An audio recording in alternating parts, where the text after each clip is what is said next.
Hey guys, this is Ryan. Say hi, Ryan. You look beautiful. Are you a cowboy? Yeah. Keep your keep your clothes on, okay? Yeehaw.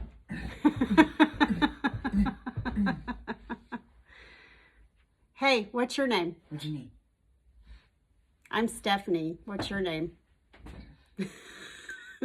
Guys, this is my son Ryan.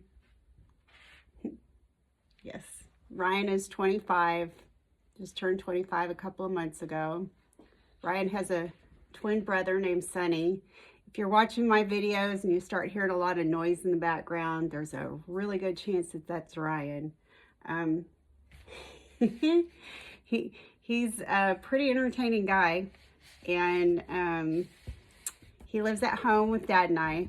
He's actually on the autism spectrum, and he has ADHD, and his autism is kind of profound, so there's no there's no living on his own. So he's been living with his dad and I his whole life, and probably will for most of his life, most of our lives.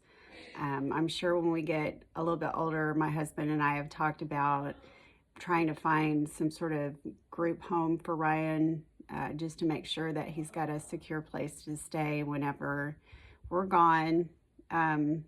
So anyways, I wanted to introduce you to at least one of my kids for now and prove that I really am a mom.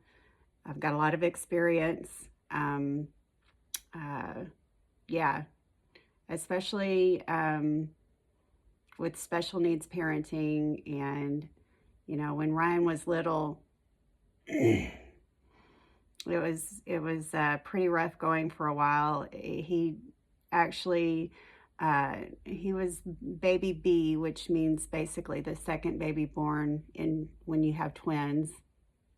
And he was born breech, and he had the cord wrapped around his neck, and he lost some of his oxygen, obviously, cord wrapped around his neck. And being breech, it was really hard to get him out of the birth canal. So I ended up, I lost more than half my blood and had to have a couple of blood transfusions.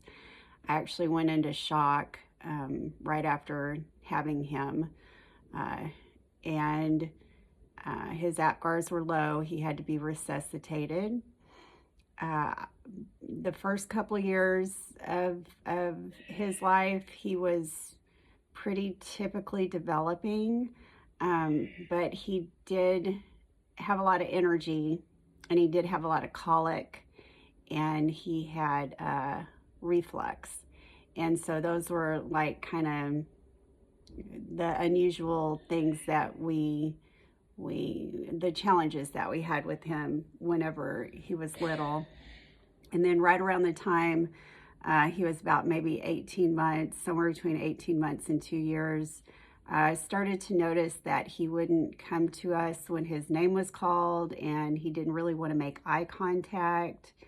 And so I was a little concerned about that, but also at the same time, I'm thinking, okay, he's a toddler, he's a baby. There's things that are not going to be, you know, right on point. And so I was actually at, I believe, a pediatrician's appointment, or maybe it was like a gynecologist appointment, when the kids were between 18 and 24 months. Hi, buddy. Hi. Keep your robe on. All right. Yes, you look amazing. Yes, thank you. Anyways, so they ended up, I ended up reading an article that was a checklist for autism. And out of like 25 possible checks, I think Ryan had 17 or 18 of them, which is quite a bit. And it was kind of undeniable after reading that article that he had some sort of developmental delay. I was pretty positive at that point that it was probably autism. And so I called his pediatrician in tears. I had actually mentioned at the last pediatrician's appointment, maybe a month or so beforehand, that, you know, he's not really. Hi.